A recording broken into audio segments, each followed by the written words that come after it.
Hi, Mark Yedeka-Paulson here from Collaboration for Impact. I'm the practice lead for Deep Collaboration, and we work with First Nations and other Australians in collaborating together. I'm really pleased to share with you these 5 scenarios that we've developed for the Voice to Parliament referendum based on what the results might be.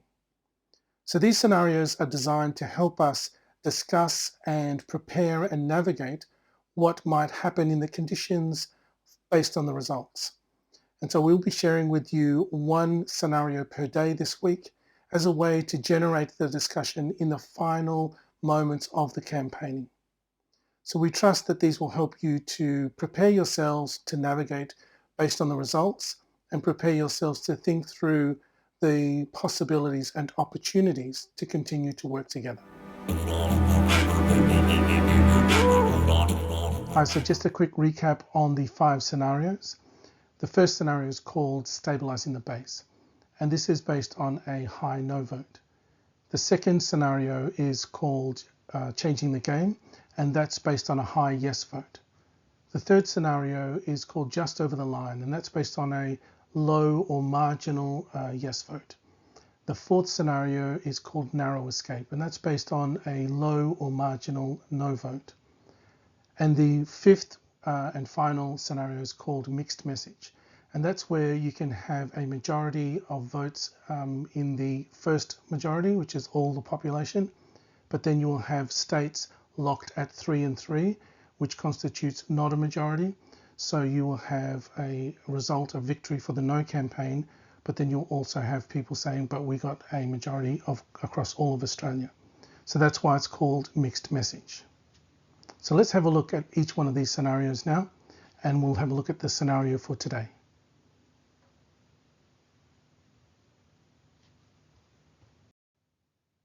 Our third scenario is called Just Over the Line, and this is based on a low or marginal yes vote.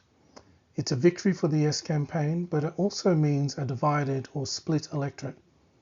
So in reality, that means that there'll be half of Australians rejoicing and the other half of Australians feeling quite despondent about the loss. So what does that mean then in this scenario for collaborations to try and work together? Let's take a look now. So Just Over the Line is our third scenario. And in this, it is based on a marginal yes vote. So just enough of Australians voted in favour of the proposition in order for it to receive the double majority. But in reality, it also means a divided electorate.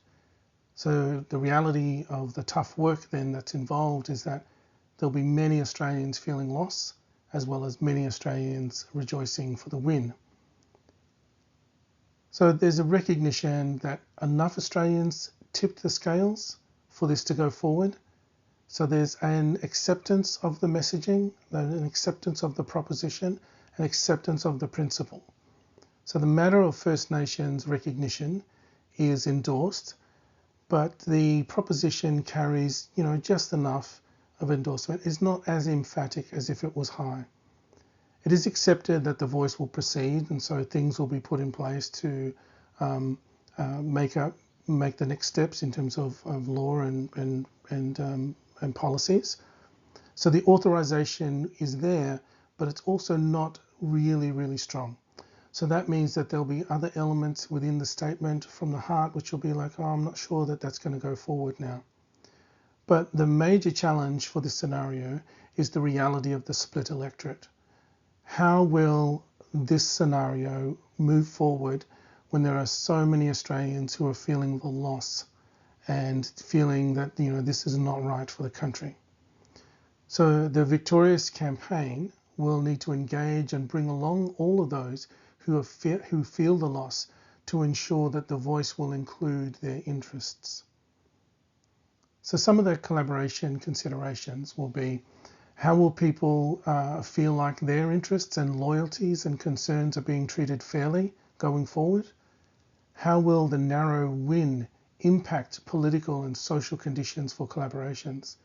Will there be willingness to collaborate and willingness to also talk about alternatives to the voice proposal?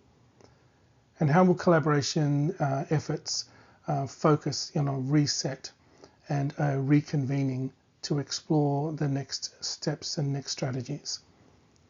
So the point about that last one is that collaborations will have to think about how do we reset and how do we step forward, knowing that 1 out of every 2 Australians, or it's just a little bit over, so that we've got such a split electorate. How do we promote healing, promote togetherness, promote a way forward, and bring in the wisdom of so many Australians saying, I did not vote for this, I did not want this.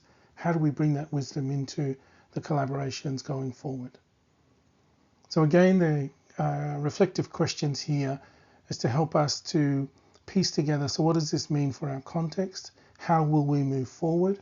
How will we navigate the reality of a split electorate with just enough to say we're over the line, we're going to make the voice now, but then so many Australians saying, I feel incredible loss, this is not good for Australia and I do not want this to happen.